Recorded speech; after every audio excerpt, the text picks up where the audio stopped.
Hello, everyone. Welcome to this week's episode of ClueCon Weekly, sponsored by SignalWire. Our guest for this week is Rodrigo Ramírez Norambuena, software engineer, old friend of the open source community and the telephony community, currently engineer at Tranquilo. And I think you're from Chile, right? Right, right. But this moment I working for Corner Shop. It's a Oh, cool. grocery system for technology provided the technology platform for you can buy something grocery for the supermarket the to the house. Oh, awesome. Cool. Yeah, it's. I find it so cool that you are. We're chatting. I'm in Italy. You're in Chile, and we have no problem meeting each other and chatting Yeah, about open source and all the things. So that's the beauty of real time communications and how far we got in just a few years. But things yeah, started differently. So would you like to give us a quick introduction about yourself? Since you've gone through a lot of roles and a lot of projects, so it's very interesting. yeah. It's really crazy. We have I don't know, maybe 20 years from now. Many things happen if you see the global picture around the open source software. So I started 20 years ago when my mom bought to me my first computer, the classic Pentium 1. I started coding there and Windows system, but I discovered Linux. A passion to me. So I still working there. I joined a company, a telecom company here in Chile, like a startup. For I worked in there for 1 year. After that, I moved with a friend and founded my own company with this friend. We working all the stuff around open source using Asterisk. Uh, I remember Linux, Apache, many things, PHP, Python, many tools to provide a great experience for me. So I learned a lot. So when my company broke, I started contributing to give it back to community to just for fun. So to provide improvement, patched, bug fix for Asterisk open source project. Good. Well, then there's a lot to start from. So yeah, I think that a good way to since when I'm chatting with engineers, I really like to highlight how people who are in a different side of technology, like people who are web developers, who are any kind of other programmers, really, or systems engineers, Yeah, how they could get started with real time, and because it's interesting to a lot of people. When you use it to make web page, the ability to make a page that has video in it and you can just chat with friends for all over the world. It's just interesting as a project, right? So yeah. how did you get started, and would you recommend people get started the same way, or would you recommend a different way of going, which I know I would, for Oh, example?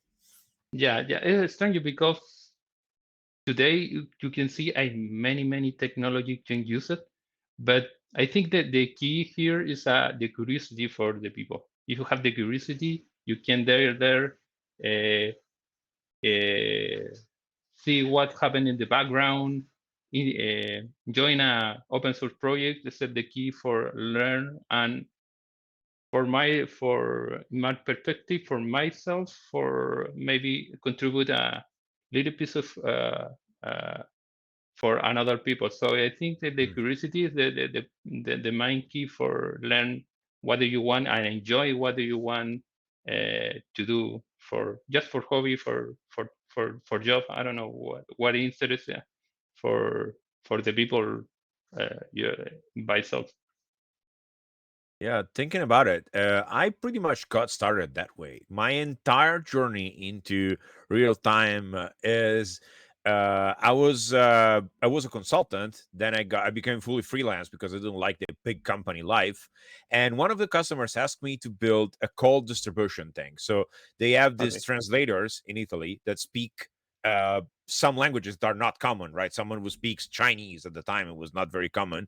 So the police and hospitals have a list of numbers to call, but that's hard because you have to have those numbers. So we built a system that you will dial in, press one for Chinese, press two for Spanish, and you'd get to the translator that was on call at the time. and it was totally new to me. And from there, I made a small contribution to a Ruby framework. And fast forward 14 years, and I've been doing only that for the past 14 years. So Yeah. it's all from a Yeah. single patch, which was really I didn't even think they merged that patch, to be fair.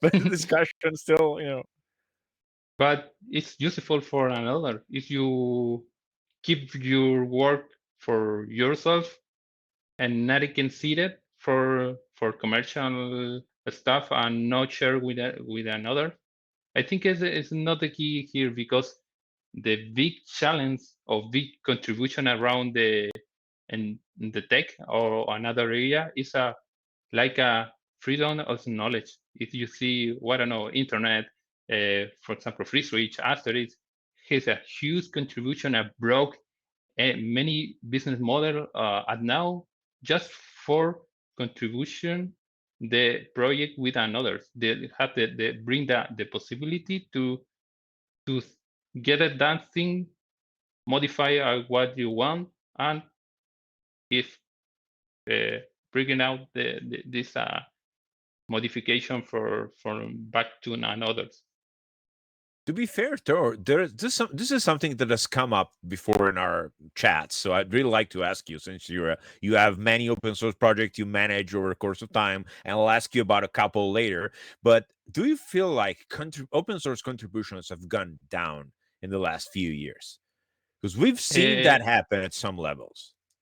yeah, I can see this. I don't know, maybe 2 years ago, but because I think the many company are controlling the contribution to open source. Maybe I close the contribution, maybe have another area to change the business model, change the license for the software, and broke the community there.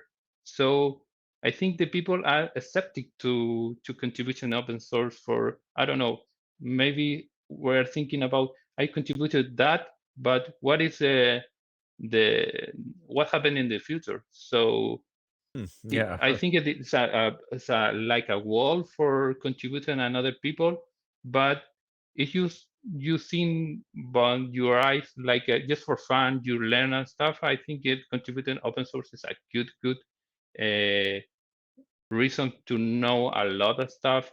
You improve your career like a professional or like your knowledge about a specific technology. Yeah, But we really need to, as a community, and I'm putting myself in that because honestly, I've been sort of managing that Ruby framework I mentioned earlier. I've been the manager, de facto manager for a long time. It's called Adhesion, and it's used by many people, including myself in various projects. But it's just really me. I mean, we have a couple patches here and there.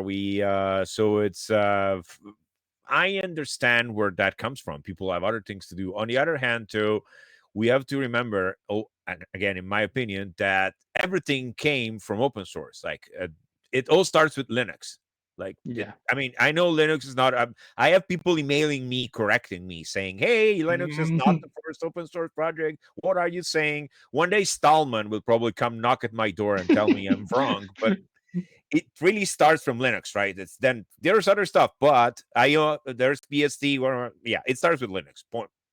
Period. Yeah. It's where it starts, and then it's when everybody started. So I feel like we are putting not we don't have enough effort in what we do as a community to keep things Mm. going. It's hard to get sponsoring. So even Yeah. companies that are using your stuff, they don't really want to help, but some do. So it's probably a way of. We are bad. We are all engineers. We're very good engineers. We're all bad at sales. That's the reality. Mm. Yeah, there's Very. another issue there because you mentioned because the many company are using open source, but they contributed with the money or maybe with the time for I don't know. I use them for example for Astery or Free Switch, but all knowledge or time are not contributed back to the community. I think we are lost like a society in that way, and the maintainer is really die. I see many maintainer die because they, for example, Google have using a lot of tools, maybe not pay money for or time for the effort of the maintainer this I don't know, software tool framework. So I was thinking about that because I see recently many projects the maintainer I close the door is really tired to keep it going the movement around the community for keeping alive this project. Yeah, so I can give an example I know very well. Friswitch. Friswitch has been, well, the founder of our CEO of SignalWire is the founder of the Friswitch project, Tony Minasalt. Yeah. And since so Friswitch became a company with SignalWire. There was a company before providing support that was doing well, but since then we've put more effort into the project because we have two dedicated people just dedicated to the open source portion. They do releases, they check with bugs, they engage with people. Plus, we usually help people free of charge. If you have a question, come on the community Slack, and someone will probably help you. It might not be in 10 minutes, but eventually someone will Mm. tell you try this or remove that file or change that variable and help out. Other projects, not so much. If I have to be fair, I have no recent knowledge of how Asterisk is doing since the various acquisitions. I know the people were in charge are very capable, but I don't know where it stands. But still, you're right that finding a sponsorship in the end is probably the only sustainable way for a project.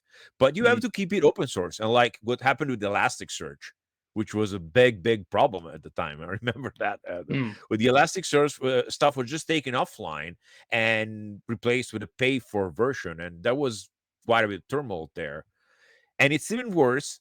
I close the start thinking it's even worse if you do it with derived work. If you remember, there was a telephony distribution of Linux, like one of those full PBX things that I won't Mm-hmm. name because they fixed it now, but that was just taken offline, and but it was based on Linux and Asterisk. It was Mm-hmm. a lot of PHP. There was a lot of code in there, but it was not theirs. And still, they decided they wanted to sell it. And I don't know, it's a gray area. So I can understand people working at so my Ruby framework. Had it been the only thing I was doing at the time, it would have been a problem. Mm. Like it was a Right. tool for us to build applications, so it was fine. But if it had been my job, then I will have to find a way to monetize. And selling consulting works, but it's not always the easiest, especially when a project is large. Yeah. Yeah. So There are speaking of many. your open, sorry, but No, no, go ahead. speaking of your open source projects, I see you have many on GitHub. Some are more recent, some are less. But for example, QPanel, I'm really interested in what that does because I might need to actually use it soon. so, cPanel is a software like a dashboard to provide you like a nice place you can see number for your queue. For example, abandoned calls, answer a call, online calls, many metrics is useful for Asterisk, the main code, but you can use it with a free switch like a simple panel to see numbers in real time. Just for call center, maybe a small company, maybe on a large company to see the number, what happened in the queue system for Asterisk and free switch. oh yeah, that's. I might have to actually use that soon because we need that to Mhm. build a quick prototype. So I'll try it out and let you know. Nice. Speaking of which, I see you use Friswitch with ESL and Asterisk with the manager interface. Yes. That's your favorite way of connecting. Since I have you around, it's cool to entertain some technical thoughts. Have you considered when you're looking at Friswitch? Have you heard of mod XML curl? The way of Uh, interacting that serves XML dial plan files instead of the ESL interface. yeah, yeah. I Yeah. see, but no, I not had the time to the CEO code in there. Oh, so But you I just think it's a good stuff. For me, I like technical decision for Anthony for make the free switch. I think it is a good and clever solution. What they think in the past, like a modular system hmm. to provide, for example, the core many application out there, not just linking, hard linking for to prevent uh, locks in down. So the architecture for the free switch, I think it is more clever, more solid that Aster is. I think the what the reason Anthony take the decision to to make the free switch like a Yeah. robust solution. Yeah, Asterisk. Well, Asterisk recently, I mean, the post stasis core version, so stuff that's past Asterisk 10, is a bit more modular, but FreeSwitch is really modular. Like before I joined SignalWire, I have built, I don't know, hundreds at this point of small and large applications around FreeSwitch.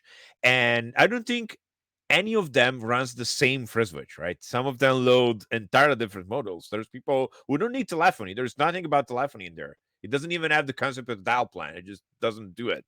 And others are call centers or dialers. So it's just old telephony and has no video because you don't need video to do call centers. And yeah, I feel like it's a very good it's a very good starting point. Well, thinking about modular things, small things that can be combined, etc. I know you have an interest in IoT too. Yeah, yeah. IoT, I participate in the past and the system to provide like a magic mirror. You will Oh, build a Raspberry Pi like using a old television. You can buy a build a magic mirror with apps there, so you can put there a glass for upside the television with a Raspberry Pi. You can build like a magic mirror system for your home. looks super interesting. So, what do you need to build a magic mirror? Just a Raspberry Pi? Because I have a Raspberry Pi here in my home in the past, I need to use a useful because you sometimes you buy many devices. I put in you in back and no user. I think is a good solution to using this device for this in your home. That's insane. You so that's the magic mirror is a screen like you can repurpose an old monitor or an old Yeah, television, right? And yeah, then it does all sorts of things, including being a mirror, I guess, if you really need it to, can yeah, be with the camera. But it's I didn't know about it, but it's really super interesting. Plus, well, as with telephony, we could do all sorts of interesting stuff. Like you can have a magic mirror you can use to make a call. yeah, yeah. There are some module you can call and connect with a provider, SIP provider to make call from there. Nice. I That's was, yeah. Maybe we I can was make one think, for Singapore. yeah, I was thinking about you mentioned about the all the stuff from around the core of Free Switch, Mhm, and I was thinking about the change. If you think in 20 years, the all the mhm. stuff changed a lot. We have a real communication. For example, we are talk with another by Mhm. the browser. Yeah, we But are. if you're thinking about the normal company is still using the telephone like device. I don't know this device will be that in the future. What many time need to pass to the like a normal telephone in the office is disappear. What do you You think about? know, that's a very good remark. I'm thinking about it, and I see. Well, things we had for granted, like smartphones make normal phones go away. And right now, smartphones are interestingly enough, I've read about it. They're making tablets go away, like even tablets like Mm, iPads, etc. People just don't buy them anymore because a phone can do the same things and it's always in your pocket. So unless you're doing something very specific, tablets who are more specialized are going away. You might very well be onto something here because really, yeah, I can see that. I mean, I don't have a desk phone. I have a couple models I use for testing, but they're never set up. Like they're in my in my hardware drawer over there in a nicely labeled box. I know where they are. If I need to take them out and work with them. I know where they are, but they're not on my desk because I really don't. I mean, people email me, people message me, and we have video conferences. You're super right. Yeah, that's next thing that goes away might very well be the desk phone. I don't think the guys at the various companies making those want to hear this, but it's Maybe, but it's a like a resistance for there because you, for example, we have a to bank, another office, normal office, the device for the phone is still there. It's not disappear. In the background is still using like a new system, like a free switch or yeah. a telephone by over IP. But the like we know this telephone I think the resistance to disappear is a like a big challenge to when I don't know 20 years more, maybe 40, I don't know. So I'll say this very in the nicest way possible, and I'm 43, so I'll lump myself into that block. But it's about 20 years in the future. I think you're right because people in our age range that work in offices who are not technical or they're not IT technicians or they're not in telecoms, they're used to a phone. Hmm. My while the younger people who are entering the workforce now haven't didn't grow up with a phone. Yeah. And I'm saying this because, for example, my daughters, who are 13 and 10, have never really watched television at all. Like, they have never watched television in the sense that you turn on the TV, Yeah. watch a channel, and you Mhm. look at whatever is on the channel. I don't do that anymore, even. But I grew up doing that. They hardly have done it. Like, they are used to going to Disney Plus and picking their favorite show and just watching it 1 or 2 episodes because someone yells at them because they should be doing homework instead and they're spending Yeah. too much time in front of the TV. But it's not like they sit in front of the a passive media. Like there's not just watching whatever is given to them. Mhm. And I feel like that change is going to bleed over into other areas. And yeah, my daughters haven't hardly seen. Now that you make me think of it, I need to ask my daughter, my older daughter. She might never actually have used a phone that has keys. Yeah. Funnily enough, I, it's ha- I possible have she has never used one. yeah. I take the exercise for my boy when the little younger. I show her the telephone. The not know what is happening. What is that mean? Yeah, yeah, they haven't heard of one. There's a museum in Italy. It's in Turin, where they have a large exposition about history of telecommunications in Italy. We have a long history of having very good companies around here. We have a lot of patents, and one of them was a rotary combinator. So once back in the day, when you turn the disc on a phone, it will actually send out electricity pulses that will turn a rotary combiner in the phone central, and eventually that wheel will spin up or down a pole until it reached the contact for the other number, and that's all it did. Like it was just moving up and down until it would click click click click and make a line towards the other number. And I spent half an hour explaining it to them, and it was like I don't know. I felt like I don't know someone explaining how a horse cart works. Like you attach the horse here, and it goes, and then they look at you and say, "But my car can go faster, and it's cheaper, and doesn't need hay, and doesn't, and it doesn't Yeah. sleep." So yeah, so it was very weird. You're totally right. I actually think this is a very good conversation point. But what would the replacement for phones be in your opinion? I was thinking you mentioned about the generation. I think natural the generation change and the what is working in this company. Maybe new generation are don't need it this device. For example, we have the the computer, maybe the Your your phone. your phone. Maybe this disappear with the years with the generation changing because the new generation has another mind with a like a certain mind with a no when we are more younger uh Yeah. You're right. So it might very well be that there is no replacement. A call will come through your computer because you logged into that computer with a specific user.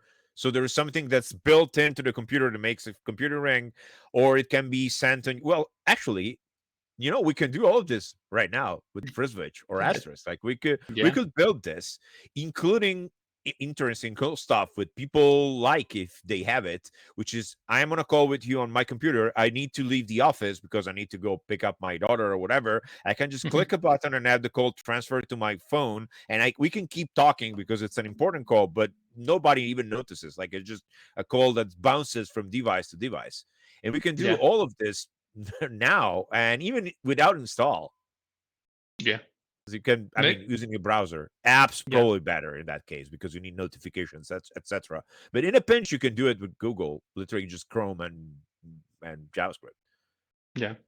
Yeah. You're right.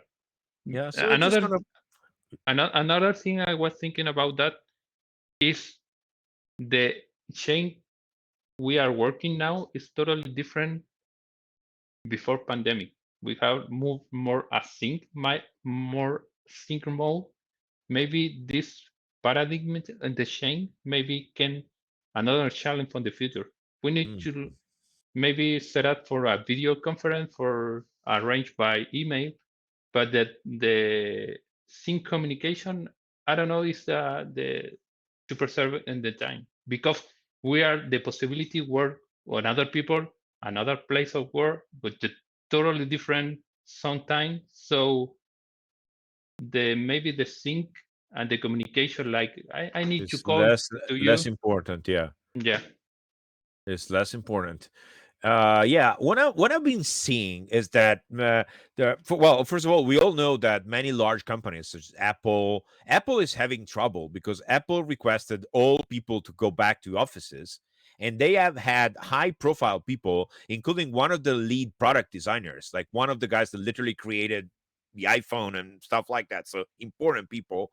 They just said, well, if I have to come back to the office, I'm just gonna resign. I mean, they have the luxury of doing so because they've been earning millions a year for their well earned work as great designers and technicians.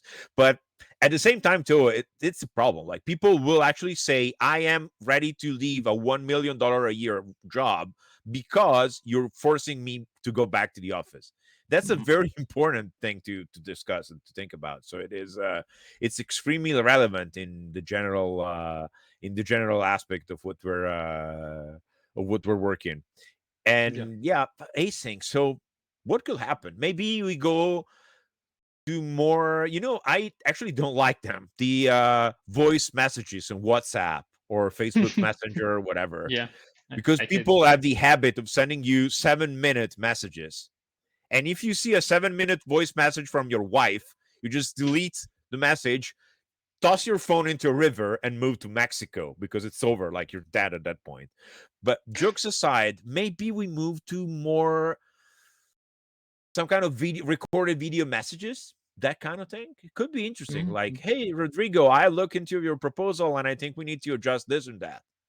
The Yeah. price is, we can do more hours so we get a better result, and the price is not a problem. And Mm. you tell me, and we work things out. So it's really a very good way to get things going. I think it's super interesting. Yeah.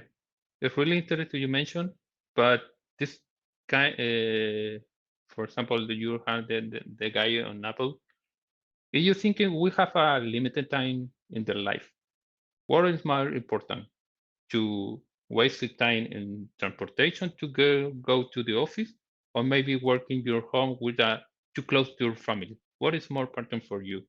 The Hmm. time you spend with your family, where you maybe think what you need to do in your free time, or maybe this mind or set of mind in the past go to the one place to work there, return your home, and Hmm. waste a lot of research and time and effort for everybody. So many company at this moment I call the employee to return the office. Maybe these are not good, solution because the people are thinking, or I was thinking, the people are thinking, the value time for everybody is more my time instead of wasted time to work in their return to home. Yeah, definitely. That's a very good. Yeah, I mean, something is changing. Like we've seen things change. I've been remote since 2009, so it doesn't matter to me. In Mm. fact, SignalWire has 90 employees, and we don't have. Well, we have two physical offices, but there's like two, three people out of 90 at each of them, just because they're all in the same area, so they meet there. And we, some of us just meet up at times. Like we work together for a day here and there. But the for I don't want to say the word normal, like for usual type of work, it's been a big change. Like me, I remember that. Well, my father is 70. Is a great. He used to work in telephony too. It runs in the family. Just the telephony with copper wires and turning wheels instead of ours. And when I started being remote in 2009, he kept asking me if I had a job for real. Like at some point, he was genuinely Right. concerned. Like Me too. he will take me to the side and say, "Hey, Luca, I know. So I'm your father. So if you need any help, let me know because I know things can be hard. Maybe finding a job, you left consulting and blah blah. So let me know if you need help." No, I'm working 10 hours a day from my house. It's just all I do, and Yeah. it took years for. So think about that on a company on a worldwide scale. Like, so how many people think it's not possible that you're working because you are home? Mm. Yeah. And that's yeah, there's something that has to change there. So yeah, well, we've seen that in the uptake of usage. I mean, SignalWire's platform, many people are using it just for office communications, and there's much more than used to be. Like you, I will, if you asked me 4 years ago when we started a company, I would have said the thing will be, I don't know, mainly call centers at the start, PBXs, that kind of stuff. More and more people are just using it as their own office. Like we just meet each other, and that goes for other companies. So of course, it's just Mm. plenty of. But yeah, I think remote is here to stay, and we're seeing that too.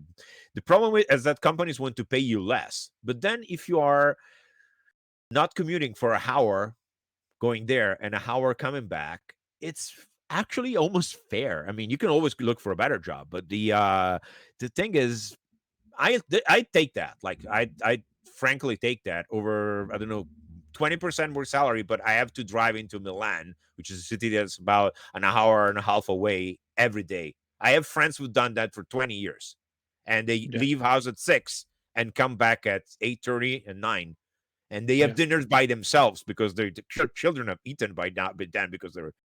Mm. And I will never do that ever. Like if I Yeah. ever need to find someplace else, which I want, I will look for a remote job for sure. Yeah. If you make the math, it's a lot of time.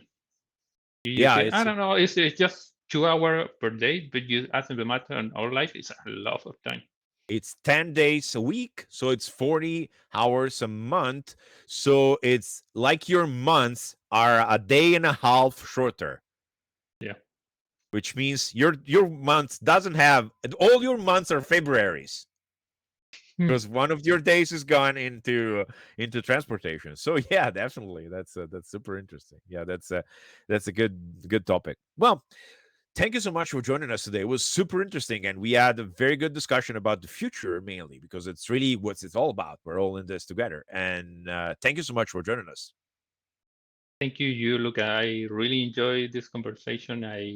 It's a pleasure to be here in this moment for this conversation. I really enjoyed. And Thank you. thank you so much. And who knows, we'll meet at some conferences now that we can have conferences in person. I still like those. I like being remote, but I like going to conferences and having fun for a couple days. So Oh, nice. and yes, well, I just reminding everyone, ClueCon is going to be in October this year. Mhm. We have a call for papers open, and for everything else, you can go look at our website, ClueCon.com, for information. Other than that, thank you so much, Rodrigo, for joining us today. Thank you. And for Thank the you. rest Thank of you. the people, I'll see you next week. Goodbye.